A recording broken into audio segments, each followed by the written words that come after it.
Hola, hola, buenas tardes. La habla el doctor Alcácer. Escúcheme, niña. Me llamó el paciente que está trancado. El paciente, el 6A, creo que es el 107A. 6A, creo que no, en la próstata. Ahora ya le puso la irrigación y destrancó. No, dígale que tome agua y.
Buenas tardes, jóvenes. ¿Cómo me están escuchando? ¿Bien?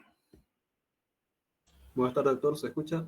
Ya, bien. Hoy día, jóvenes, vamos a avanzar el segundo tema de nefrología que trata de las nefropatías y lo vamos a hacer de una manera reducida.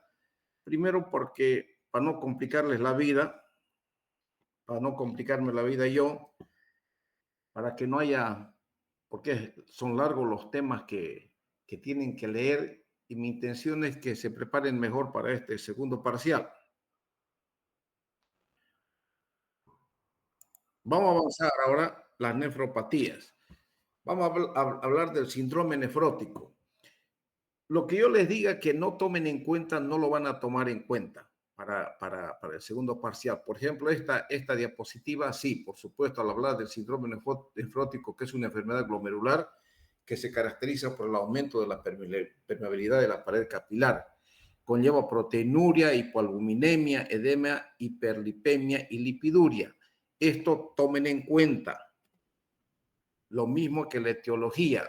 Tenemos la glomerulonefritis primaria, las nefropatías de cambios mínimos, glomerulonefritis esclerosante y focal, glomerulonefritis membranosa, glomerulonefritis mesangiocapilar, nefropatía por inmunoglobulina A y otras lesiones glomerulares primarias. También esto va. En cuanto a la etiología, solamente ustedes quiero que se aprendan tres patologías, por ejemplo, de enfermedades glomerulares secundarias, la etiología. En cuanto se refiere a enfermedades sistémicas, la que más conocen, el lupus eritematoso sistémico, la vasculitis sistémica o la dermatitis herpetiforme, cualquiera, pero tres solamente. En cuanto a las enfermedades metabólicas y genético-familiares, pueden poner diabetes, el hipotiroidismo y la enfermedad o la amiloidosis, también cualquiera, solamente tres. Y en cuanto a las enfermedades infecciosas, para que se lo puedan aprender, pueden poner la sífilis, la tuberculosis o la pielonefritis crónica, las patologías o los nombres que les sea más fácil a ustedes recordar. Y en cuanto a las neoplasias, fíjense, solamente corresponde a tumores sólidos, o sea, tenemos el carcinoma y el sarcoma, los linfomas y la leucemia. No hay más, ¿no es cierto? Entonces, esto no hay necesidad de clasificarlo mucho. Y en cuanto a los fármacos, tenemos el mercurio, la heroína y la heroína y la rifampicina, que es lo que ustedes más conocen, ¿no es cierto? Entonces, marcan esas tres y esas tres ustedes se las aprenden. En cuanto a la nefropatía por cambios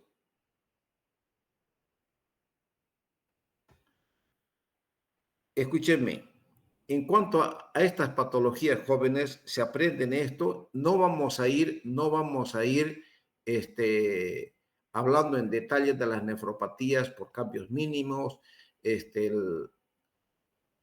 la glomerulosclerosis segmentaria y focal primaria, la glomerulosclerosis segmentaria y focal primaria, que es el tratamiento. Aquí tenemos las causas más frecuentes, la glomerulonefritis membranosa. Tampoco no les voy a pedir mucho de esto. ¿Por qué? Porque se van a confundir jóvenes.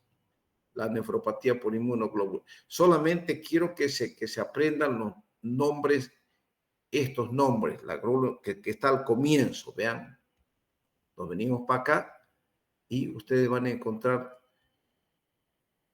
la etiología. Solamente me aprenden estos nombres. No les voy a preguntar las características de cada una de estas patologías. Solamente con que me sepan estos nombres, ahí nos quedamos tranquilos y nos vamos directamente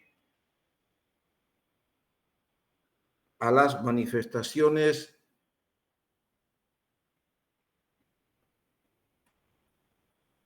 al diagnóstico. Entonces, en el diagnóstico que se refiere a todas las nefropatías, hay que tomar en cuenta los antecedentes, los signos, los síntomas de enfermedades sistémicas, los antecedentes de enfermedades infecciosas, de ingesta y la exposición de fármacos. En cuanto a la exploración física, es importante los signos de la enfermedad sistémica, la situación hemodinámica, la intensidad de los edemas. Hay que tomar en cuenta el peso y la diuresis diaria de los pacientes. En cuanto a las pruebas sistémicas de laboratorio para todas las nefropatías, es importante las pruebas de glicemia, o sea, glucosa, creatinina, urea, los iones, sodio, cloro, potasio, las proteínas totales, la albúmina, colesterol y los triglicéridos. Hay que ver la velocidad de sedimentación en el hemograma, que es importante, y en la orina, por supuesto, observar la proteinuria de 24 horas, en cuanto se presenta esta proteinuria de 24 horas. Ver el aclaramiento de creatinina, o sea, el clearance de creatinina. ¿Se acuerdan que les dije? La prueba de laboratorio para evaluar una insuficiencia renal, la urea y la creatinina, pero una prueba mucho más específica que no hacemos nosotros a todos los pacientes, pero sí en algunos casos específicos, es el clearance de creatinina o aclaramiento de la creatinina y, por supuesto, el sedimento urinario. Luego tenemos las fracciones serológicas específicas. Tenemos las fracciones C3 y C4 del complemento. Hay que ver en los laboratorios los anticuerpos antinucleares, anticuerpos frente al estreptococo, serología frente a la sífilis y ver todas las patologías frente al HIV y al papilomavirus. ¿Entienden? En el diagnóstico es importante la ecografía renal. ¿Por qué? Porque mediante la ecografía nosotros vemos y medimos tranquilamente el parénquima renal y medimos la vía excretora. Medimos el tamaño del riñón y el tamaño del riñón más medir el parénquima renal prácticamente nos va a dar una mayor orientación para pensar si ese riñón está afectado o no está afectado por alguna patología. Aquí está el tratamiento del edema. Tratamiento específico de la causa del síndrome nefrótico, medidas higiénico-dietéticas, restricción de la ingesta de sodio, restricción en la ingesta de agua, en caso de anasarca o hiponatremia, medidas posturales, o sea, el paciente tiene que estar desde cúbito supino o en sedestación con piernas levantadas, y la venda elástica de compresión fuerte en los miembros inferiores. Todo eso que les estoy diciendo puede caer alguna pregunta. El tratamiento, diuréticos del asa como la furosemida y la torasemida, y entonces crecientes paulatinamente. Y las medidas para disminuir la proteinuria, o sea, una dieta normo o hipoproteica, y hay que tomar en cuenta los antiinflamatorios, o sea, los IECA y los ARA2, ¿no es cierto? El tratamiento de la anasarca refractaria e incapacitante se debe considerar la administración endovenosa de los diuréticos, asociar 60 miligramos de furosemida a 20 o 40 gramos de albúmina cada 8 horas durante 3 días. Este es un esquema que hacen los nefrólogos para el tratamiento de la nasarca de origen renal. En cuanto al tratamiento para la proteinuria, no se recomienda dietas hiperproteicas. El uso se debe utilizar IECA y los ARA2. El tratamiento para la hiperlipidemia, hay que dar dieta pobre en colesterol, hay que observar la pérdida de peso del paciente y observar los inhibidores de la hidroximetilglutanil coenzima A reductasa. Estos datos son importantes para ver esta cápita. El tratamiento, cuando hay una lesión renal, se debe utilizar los corticoides. Ustedes saben que la prednisona es muy utilizada por los nefrólogos. Y también se utilizan los inmunosupresores como perdón, la tengo.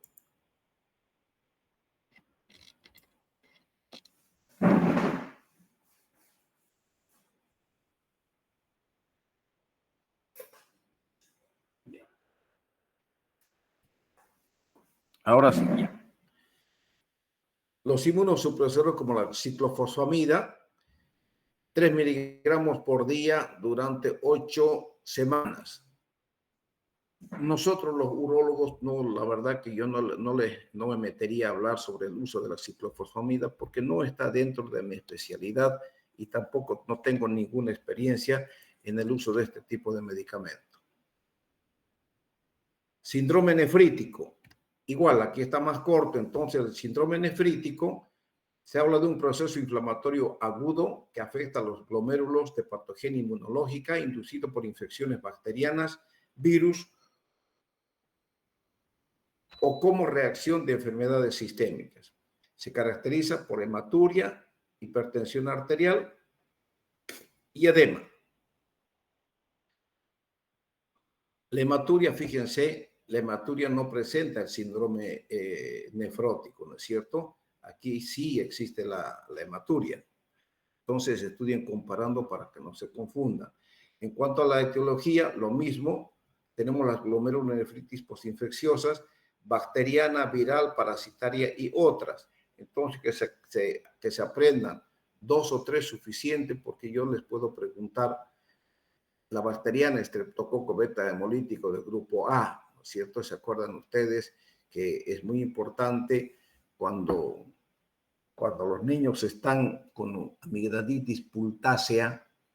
Entonces las mamás le dicen llevarlo, hacerlo curar. ¿Por qué? Porque se le puede complicar con los riñones. Ustedes han escuchado hablar de eso. O también se puede confundir o complicar con alguna endocarditis. El estreptococo beta hemolítico del grupo A puede darnos estas complicaciones. Luego tenemos el estafilococo, el estreptococo viridian, las pseudomonas, proteos, que usted ya los conoce. Cuando es viral, tenemos la hepatitis B, la hepatitis C, el HIV, el virus Epstein-Barr y los citomegalovirus. Y parasitaria, si es malaria, toxoplasmosis, la filariasis y la tripanosomiasis. Otras, los hongos y las riquecias. Las glomerulonefritis primarias son estas: glomerulonefritis extracapilar tipo 1, 2, 3, glomerulonefritis membranoproliferativa, glomerulonefritis proliferativa mesangial, no referente a la inmunoglobulina A, y nefropatía mesangial por inmunoglobulina A. Solamente los nombres, no vamos a entrar en detalles. Y en cuanto a la etiología, tenemos las enfermedades sistémicas, el lupus, la púrpura de Schoenlen-Henoch, el síndrome de Gould-Pasteur, síndrome hemolítico urémico y la púrpura trombótica trombocitopénica. Esto en etiología es importante, jóvenes. Y en cuanto a las manifestaciones clínicas, hay malestar general, visión borrosa, cefalea, dolor generalizado, convulsiones, náuseas y vómitos. Todo esto que le estoy marcando entra. En cuanto a las manifestaciones clínicas, la oliguria, ya saben lo que es oliguria, proteinuria, hematuria, edema palpebral facial, la hipertensión arterial y la azoemia.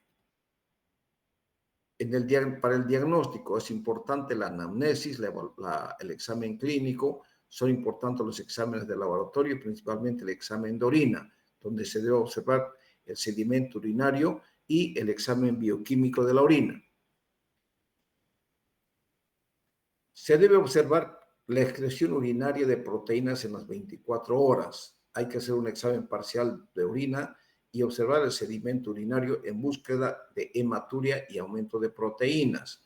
Se debe hacer un frotis sanguíneo. En el hemograma hay que observar el hematocrito disminuido por dilución o anemia. Hay que observar la urea y la creatinina si se encuentran elevados. Hay que pedir una ecografía renal y de vías urinarias. Y por supuesto termina con la biopsia renal.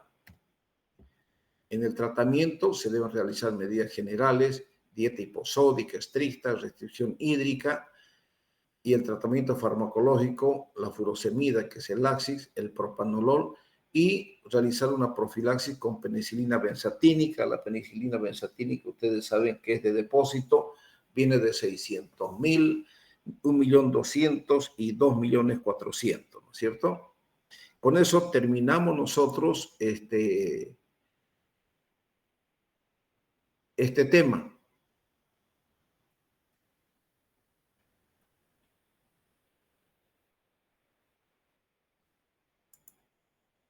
Y pasamos a avanzar el siguiente tema que se refiere a diálisis.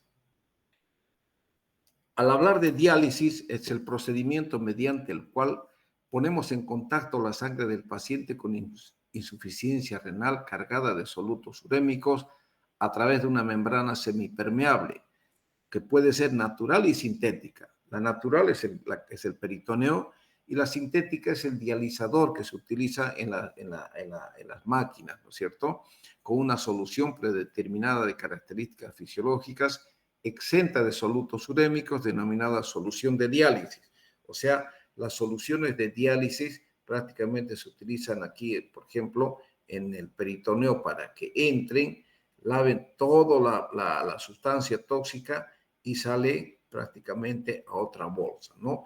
A eso se refiere los solutos exentos de solutos urémicos denominados solución de diálisis. Estas soluciones de diálisis son exentas y son ideales ya preparadas para realizar la diálisis peritoneal. ¿Qué tipos de diálisis tenemos? La diálisis peritoneal y la hemodiálisis, ¿no es cierto? Esta es la hemodiálisis. Para hacer la hemodiálisis, ustedes saben que tiene que hacerse previamente una fístula arteriovenosa, cuando la diálisis va a ser definitiva. Y la diálisis peritoneal es a través de un catéter, el catéter de Tenkov, que se coloca aquí en el fondo de saco de Douglas. ¿Cuáles son los mecanismos para el transporte de solutos? Principalmente la difusión. ¿Qué es la difusión? Fíjense acá, en este sector tenemos una membrana que tiene unos orificios donde a través de estos orificios pasan a otro espacio las partículas mucho más pequeñas y otras se quedan en este lado de acá, por ejemplo, los eritrocitos, ¿no es cierto? Entonces, la difusión resulta del movimiento molecular aleatorio de los solutos a moléculas en una solución. Este movimiento espontáneo colisionará los solutos con los poros de la membrana semipermeable. Aquí está la membrana semipermeable, no es totalmente. Entonces, solamente algunos solutos van a pasar a través de la membrana. Este transporte pasivo de solutos a través de la membrana semipermeable y la cantidad de soluto que pueda atravesar la membrana semipermeable depende de tres factores: el peso molecular del soluto, la gradiente de concentración, o sea, tiene que haber más a menos, ¿no es cierto? ¿Por qué? Porque llega un momento en que cuando se equilibra ya no hay transporte de solutos, siempre tiene que ir de más a menos. Y dependiendo de la permeabilidad de la membrana, o sea, dependiendo de estos poros. Esta permeabilidad de la membrana vamos a ver más adelante que depende de muchos factores en el peritoneo.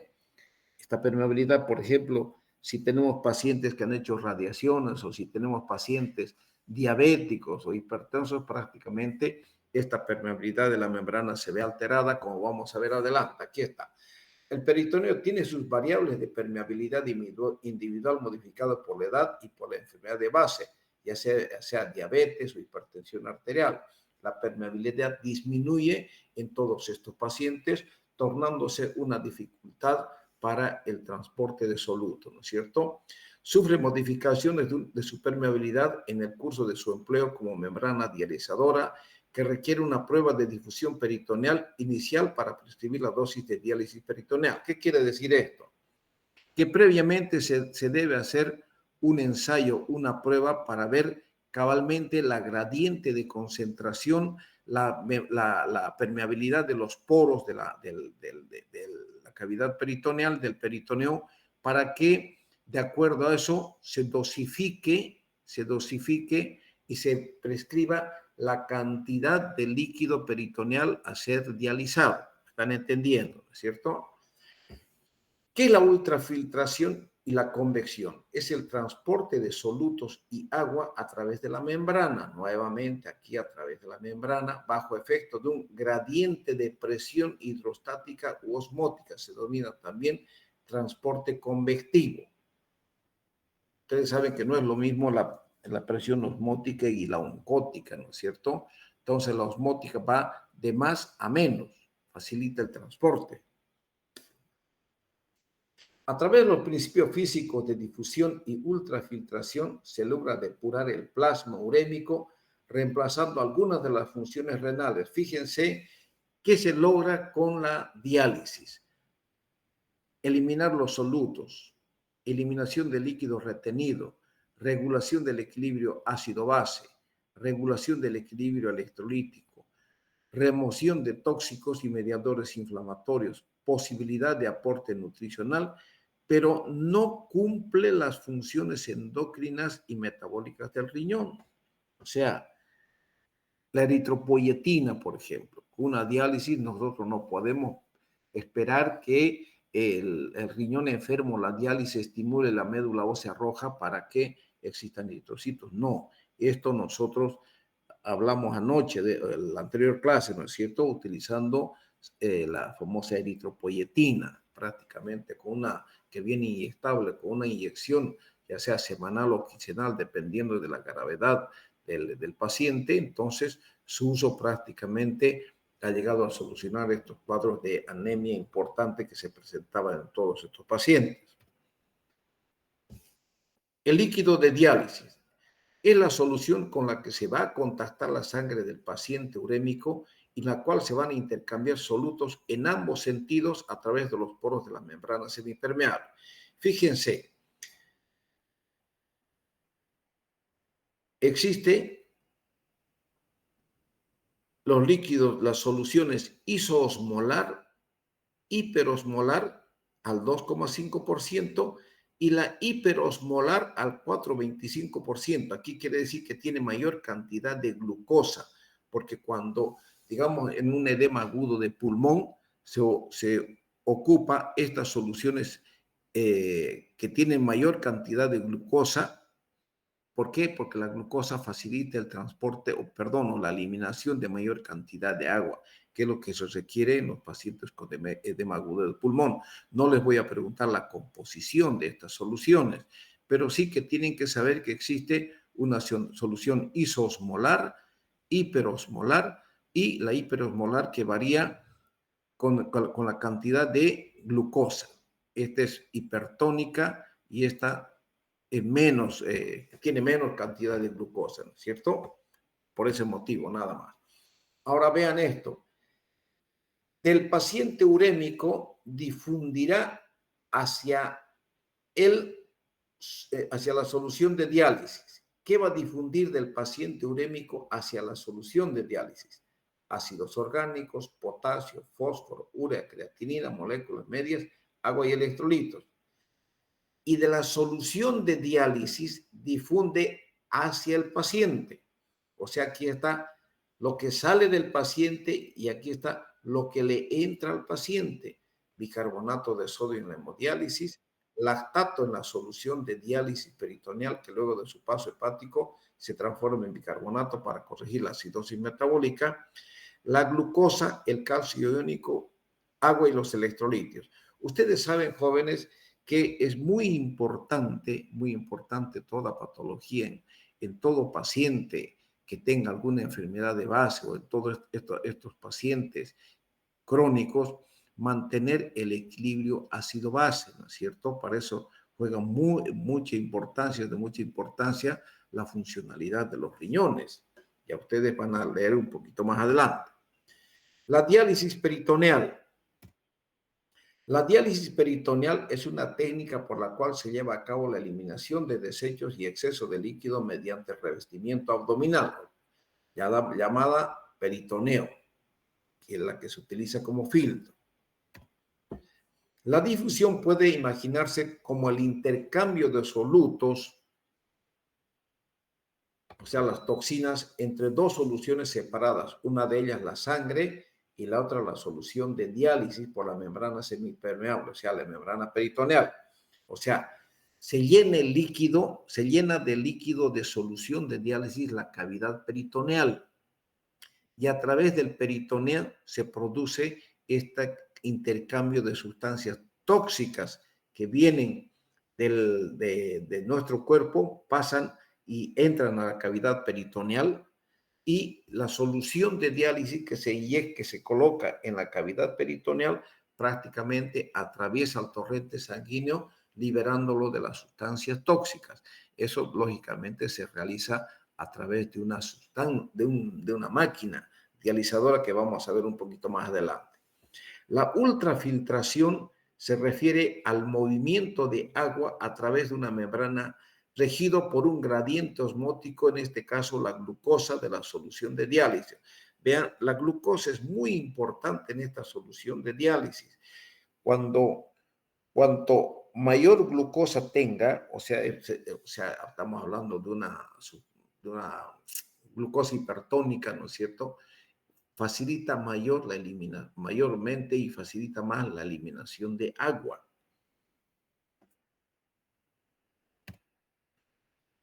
Las modalidades de diálisis peritoneal. Tenemos la diálisis peritoneal del agudo, habitualmente prescrito de urgencia. Su duración es variable, mientras dure la fase de insuficiencia renal aguda. ¿Se acuerdan que les dije que la insuficiencia renal aguda es prácticamente, como su nombre dice, aguda? De un momento se presenta, pero con un buen tratamiento, en buenas manos de un buen nefrólogo, prácticamente ese riñón recupera su funcionalidad del 100%. Eso es lo bueno de la insuficiencia renal aguda, no así de la insuficiencia renal crónica. Requiere de la colaboración de un catéter. Fíjense, se coloca un catéter rígido en la cavidad peritoneal, es el catéter de Tenkov, habitualmente por punción percutánea. Nosotros los urólogos no puncionamos, no colocamos el catéter de Tenkov puncionando, haciendo una punción, no, de ninguna manera. Nosotros hacemos en quirófano, hacemos una pequeña incisión en la piel y lógicamente recién nosotros colocamos sobrevisión para evitar una serie de problemas, principalmente perforación de víscera. Eso es lo que ocurre, pero algunos sí tienen tanta técnica que lo realizan. Hola, Jamil. Ya llamé al hospital y ya lo destacaron el hombre. No sabe. ¿Está Claringo? ¿Y qué sería? Pues un coágulo que lo trancó. ¿No has visto si salió el coágulo?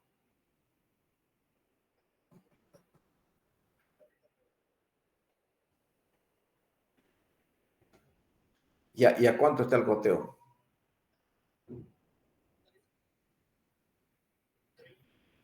Déjalo así toda la noche. Mañana le volvemos a... Sí, que lo dejen así. Es que, ¿sabes qué?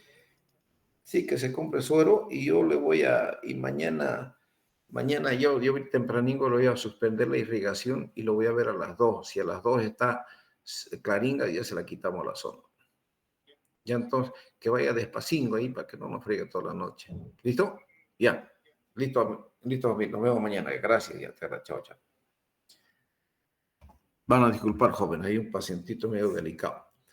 Ya, le decía que requiere la colocación de un catéter rígido en la cavidad peritoneal. Nosotros los urólogos no tenemos tanta habilidad como los nefrólogos, que algunos son tiluchis para para colocar puncionando por punción. Nosotros no, preferimos hacer una incisión, así aprendí, yo aprendí así, hacer una incisión en hipogastrio y lógicamente dirigirlo yo personalmente la punta hasta dejarlo en el fondo de saco, cosa que podamos nosotros hacer una buena colocación del catéter de Tenkov, hacemos una buena sutura, van a ver cómo uno tiene que tener cuidado para una buena colocación del catéter porque tiene sus características propias. Por ejemplo, habitualmente la concentración de glucosa en el dializado depende del estado de volemia. Así, en el edema agudo de pulmón se emplean concentraciones de glucosa elevadas, o sea, las hipertónicas, ¿no es cierto?, con permanencia corta para lograr mayor filtración de agua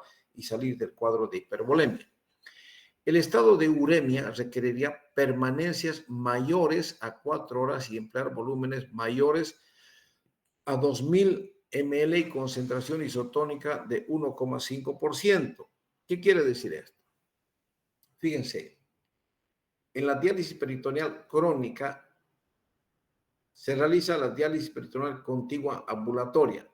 Vean, nosotros aquí colocamos el catéter colocamos en la cavidad y a través de este catéter hay un líquido que infunde, llega a la cavidad peritoneal, llena la cavidad peritoneal. Aquí se realiza el intercambio a través de la membrana del peritoneo, del organismo de nuestro cuerpo, pasa todo lo que es tóxico y a esta solución y luego sale y se drena a esta bolsa. ¿Ya? Ahora, el paciente dializa en forma permanente, se efectúan 4 a 5 cambios durante las 24 horas del día, con una permanencia de líquido de diálisis en peritoneo entre 4 a 8 horas. Desarrolla su vida regular y durante la noche con el peritoneo lleno de líquido de diálisis. O sea, se trata de una diálisis confortable efectuada por el propio paciente en su domicilio o por algún miembro de la familia luego de completar un exhaustivo entrenamiento técnico, previa colocación programada del catéter definitivo en la cavidad abdominal. ¿Qué quiere decir esto, joven? Van a ver esta máquina cicladora. En el Brasil, aquí en Bolivia no existe ese tipo de tratamiento a los pacientes. Allá en el Brasil, por supuesto que no se le da esta máquina cicladora a todos los pacientes. El paciente tiene que tener, lamentablemente y tristemente, tiene que tener cierta condición en su domicilio de buena limpieza, de buen aseo, tener cierta preparación, cierta formación, cierta educación, hablemos no de cultura, sino educación en alguna persona con la cual uno puede entenderse, que sea responsable, ¿no es cierto? Y que tenga el paciente ciertas condiciones en el domicilio. ¿Para qué? Para que lleve a su domicilio esta máquina cicladora, porque el seguro allá en el Brasil le entrega esta máquina, lógicamente, primeramente va una visitadora social a conocer el domicilio. Si ve que el paciente vive en condiciones precarias, que el hijo trabaja, que la mujer trabaja, que la hija trabaja y el paciente está abandonado y ahí vive en medio de la cuchuquera, no hay limpieza, imposible que les dé la máquina cicladora, no les da. Pero si observan la visitadora social que existen condiciones para que el paciente pueda tener esa máquina cicladora en su domicilio, prácticamente va alguien de la familia a recibir un entrenamiento y se le entrega al paciente, ya sea cada 15 días, no cada mes, cada 15 días prácticamente recibe el paciente la cantidad de sueros. ¿Por qué? Porque previamente ya ese paciente es conocido por un nefrólogo, pertenece a un sector de la ciudad, donde en ese sector de la ciudad se tiene, pongamos, 50 pacientes haciendo diálisis utilizando esta cicladora y por lo tanto el gobierno les provee toda la cantidad de bolsas de solución dialítica para que les lleven a su domicilio, les entregan en su domicilio y ellos saben cuántas bolsas tienen que utilizar por noche. Entonces el paciente llega a dormir a su casa, conecta la máquina cicladora y durante toda la noche se realiza el intercambio. A través de esta máquina, el paciente al día siguiente despierta, cierra su catéter, apaga su máquina cicladora, se baña, se acomoda y se va a trabajar y realiza una vida completamente normal. Es muy interesante. Visto yo aquí de muchos pacientes de aquí bolivianos que han ido al Brasil y que por esa relación de amistad con muchos médicos allá y con algunos seguros de salud, se les ha proporcionado esa máquina cicladora y de allá prácticamente tenían que ir hasta Corumbá a recoger los líquidos cada 15 días y prácticamente ese paciente se dializaba acá en Santa Cruz y cada 3 meses iba a sus controles a Campo Grande, porque pertenecía a ese sector, y en Campo Grande recibía la consulta con el nefrólogo, hacía sus controles de laboratorio, en fin, una buena historia clínica, y le decía, bueno, usted está bien, entonces vuelve nuevamente a Santa Cruz y seguimos con el mismo tratamiento, o bien, de acuerdo al criterio del nefrólogo, se cambia o se deberían cambiar por algunos otros tipos de sustancias dializadoras. Y es muy interesante esto. Lamentablemente aquí en Bolivia eso no existe, jóvenes. Al menos que yo conozca, nunca he visto que un hospital donde yo trabajo en el San Juan de Dios, no sé que el hospital o que el seguro, que el SUS proporcione esta máquina cicladora. Si alguien de ustedes conoce y sabe de esto, bueno, tiene oportunidad de hablar, de decirnos y hacernos conocer si en Santa Cruz se hace este tratamiento. Que yo sepa, no, pero me puedo equivocar. Sigamos adelante. El paciente se conecta a la máquina cicladora en el momento que se va a dormir y el recambio lo efectúa la máquina en forma automática. La máquina tiene un programa informático al que se programa efectuando entre 8 a 10 ciclos mientras el paciente duerme. Se desconecta a la mañana siguiente, dejando en el peritoneo con una nueva solución para todo el día, lo que se llama peritoneo húmedo, y se drenará en la siguiente noche para iniciar un nuevo ciclo. Existe la diálisis peritoneal nocturna intermitente, idem a la anterior con la diferencia de dejar vacío el peritoneo durante el día, o sea, peritoneo seco, nada más, esa es la diferencia. El acceso peritoneal, el catéter peritoneal debe permitir un recambio de líquidos adecuado, o sea, una entrada y una salida diseñada para su empleo y colocación segura. Existen dos tipos. Existen los catéteres agudos o temporarios. Su diseño es similar a estilo K de Brown. Es un tubo rígido con fenestraciones en su extremo distal, una oliva y un estilete puntiagudo metálico en su interior. Tiene la ventaja de colocación inmediata en caso de urgencia y debe ser removido periódicamente. Las probabilidades de infección perforación intestinal o vesical son elevadas durante la colocación. Por este motivo es que nosotros, al menos yo particularmente, no me atrevo a utilizar, tiene una puntinga que suncha tripa y hasta ahí llegamos, ¿no es cierto? Entonces, una perforación de intestino en un paciente en estas condiciones, imagínense, por eso es que yo no tengo el entrenamiento ni me atrevo a querer puncionar. Prefiero hacer una incisión y sobre seguro, tampoco no es una incisión grande que voy a meter mi mano de ninguna manera. Entonces, sobre seguro dirijo con mi dedo la punta del catéter hacia el lugar donde yo quiero dejarlo. Se retira el mandril, o sea, la zona que corta y prácticamente me evito de problemas. Fíjense, este es el catéter para diálisis crónica. Aquí tenemos esta punta y esta zona es fenestrada, tiene huecos. Pero miren lo interesante, hasta aquí llega la cavidad peritoneal y aquí tenemos un cojinete. Cojinete es como una especie de, como una esponja, pero de una consistencia más dura, ¿ya? Más dura. Y tiene dos cojinetes, fíjense.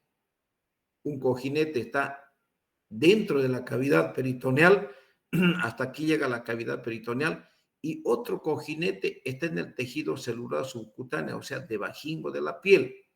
¿Me entienden? ¿Qué función tiene esto? Hacer que el catéter ni se vaya para afuera ni se vaya para adentro y prácticamente sella el peritoneo, evitando la entrada de bacterias a la cavidad peritoneal. Aquí tenemos el catéter en la cavidad peritoneal, tenemos el catéter recto y este es el catéter curvo. Ya este es el cojinete peritoneal que está en la cavidad peritoneal. Aquí llega, se hace una sutura del peritoneo y esto prácticamente sella. Y tenemos otro cojinete en el subcutáneo que prácticamente sellan estos dos posibles orificios por donde podrían entrar bacterias. ¿Ya? Se fabrican con material biocompatible, siliconizado o de poliuretano. Es un tubo con fenestraciones en su extremo distal. El catéter prototipo es el catéter de Tenkov. Es un catéter que posee dos olivas, el proximal en el subcutáneo y el distal por encima del peritoneo y la aponeurosis posterior del recto del abdomen. Las olivas tienen la finalidad de crear una respuesta inflamatoria local, fibrosis local, que tiende a fijar el catéter y evitar la migración bacteriana. Es lo que les dije, que prácticamente sellan los orificios y evitan la entrada de infecciones y además sirve para que se mantenga fijo, ni se vaya para adentro ni se vaya para afuera. Tiene sus variantes en forma de diseño en el extremo distal. El recto puede ser recto, espiral, cuello de cisne, calita de cerdo, etc. Complicaciones del procedimiento de colocación del catéter. Puede haber distensión abdominal, una hipotensión arterial, una hiperglicemia, una hipernatremia, una hipoalbuminemia y lo más grave es una peritonitis por una lesión de una víscera hueca, ¿no es cierto? Ahora vamos a hablar de la hemodiálisis. La hemodiálisis es el proceso de depuración sanguínea empleando membranas semipermeables dispuestas en capilares denominadas dializadores. Aquí están las máquinas dializadoras prácticamente, están una tras de otra, ¿no es cierto? Los dializadores están adaptadas a un equipo de circulación extracorpórea a través de la cual se hace circular la sangre atravesando filtros capilares. Fíjense esto, filtros capilares especiales con permeabilidad variable. Ya después les voy a contar qué pasa con estos famosos filtros en estas máquinas. Este es el circuito de la hemodiálisis. Aquí está el paciente, prácticamente. Aquí tenemos un aparato donde se mide la presión arterial. Esta es la bomba de sangre. Esta es la bomba. Siempre se debe utilizar heparina. Siempre se debe utilizar heparina. Aquí está el detector de la presión del dializado. Aquí tenemos el dializador donde está entrando el líquido. Luego viene acá. Aquí hay un control de la presión venosa. Y existe aquí la trampa de burbuja. Esta es una trampa de burbuja y detector de burbujas de aire. Y aquí está el campo del sistema de detección de aire. Esta es una especie de llavecita y luego prácticamente entra al torrente sanguíneo. Existen tres modalidades de hemodiálisis. Fíjense, la hemodiálisis convencional, la hemofiltración y la hemodiafiltración. ¿Qué es la hemodiálisis convencional? Es la difusión más ultrafiltración necesaria para eliminar la sobrecarga hídrica. No precisa líquido de reposición. La hemofiltración se basa en convección pura. Hay extracción de volumen de líquido mayor a 20 litros por sesión que es reemplazado por líquido libre de toxinas urémicas. No usa líquido de diálisis, no hay difusión. Y la hemodiafiltración, hay difusión, convección con dializado y líquido de reposición. Esa es la característica. ¿Cómo es el acceso vascular? Debe haber un flujo sanguíneo mínimo de 250 mililitros por minuto. Puede ser transitorio y definitivo. El transitorio se utiliza un catéter de doble lumen en vasos venosos del cuello o de la vena femoral. La colocación debe efectuarse en quirófano. Estos son prácticamente, estos catéteres se utilizan bastante en la emergencia en el Hospital San Juan de Dios. ¿Por qué? Porque se le coloca ahí en la yugular y prácticamente luego de estabilizar al paciente, luego de unos días se retira y el paciente estable y retorna a su casa, ¿no es cierto? Y el definitivo es a través de un procedimiento quirúrgico generando una fístula arteriovenosa, o sea, se une la radial aquí, o sea, o bien a nivel de la flexura del codo o en la cara interna del brazo, se hace una incisión y se busca una arteria para unirla a una vena. A ese nivel se realizan las fístulas o bien a nivel cerca de la muñeca, del brazo. Entonces, todo depende de la habilidad y la experiencia del cirujano. Después de 3 a 4 semanas de la cirugía, recién la fístula se considera madura. El injerto venoso por la vena safena o prótesis de material biocompatible de teflón, esto prácticamente nosotros o acá en Santa Cruz ya se hace, joven. Yo no tengo la experiencia en esto, pero sí me gustaba entrar cuando estaba en San Pablo, ayudar a hacer fístulas arteriovenosas. Una cirugía bonita, donde prácticamente había un aparato como un alambrito que toda vena tiene una especie de valvas por dentro. Entonces, con eso el cirujano se encargaba de romper todas esas válvulas y dejaba limpio una buena parte de la vena en el momento de que prácticamente unía a la arteria. Entonces, un trabajo bonito, que eso yo más o menos aprendí al comienzo cuando llegué, me animaba a hacer algunas, hoy día ya no me animo. ¿Por qué? Porque ya los años han pasado, ya dejé de hacer mucho tiempo y además existen algunos nefrólogos que son muy hábiles, los jóvenes y han llegado con mayor habilidad para hacer este tipo de fístulas arteriovenosas. Además que los cirujanos vasculares también están capacitados, ¿no? Entonces, cuando hay, como aquí en el hospital tenemos 3 cirujanos vasculares, prácticamente son ellos los que se encargan de hacer. Pero antiguamente, cuando recién llegué, ya estábamos capacitados y éramos los urólogos que hacíamos estas fístulas arteriovenosas. Prácticamente ya hemos dejado de hacerlo. Aquí está, fíjense. Se une prácticamente una fístula a la vena, ¿no es cierto? Y aquí está la yugular, es a través de este catéter que se pone en la yugular para que, o en la subclavia también puede ponerse, para hacer utilizar este catéter para dializar a los pacientes. Lógicamente mejora, se retira y no es más. Complicaciones durante la hemodiálisis. Hay las más frecuentes y menos graves. Hay las menos frecuentes y más graves. Y hay las derivadas de accidentes de menor a mayor gravedad. Las más frecuentes y menos graves son la hipotensión arterial, náuseas, vómitos, contracturas musculares, dolor en el pecho, cefalea y pirogenemia. Las menos frecuentes y más graves son las reacciones anafilácticas, embolismo gaseoso y el síndrome de desequilibrio postdialítico. Y las derivadas de accidentes de menor a mayor gravedad, tenemos la coagulación total del circuito extracorpóreo, o sea, las máquinas dializadoras, desconexión o rotura de algún componente del circuito, hemólisis o mal funcionamiento del calentador del líquido dializador y ruptura del filtro. Este famoso filtro, jóvenes, cuando las papas queman, a veces no hay y les ponen medio usadito, que es el peor crimen que se puede cometer. Eso no puede ser, jóvenes, no se puede utilizar nunca el mismo filtro.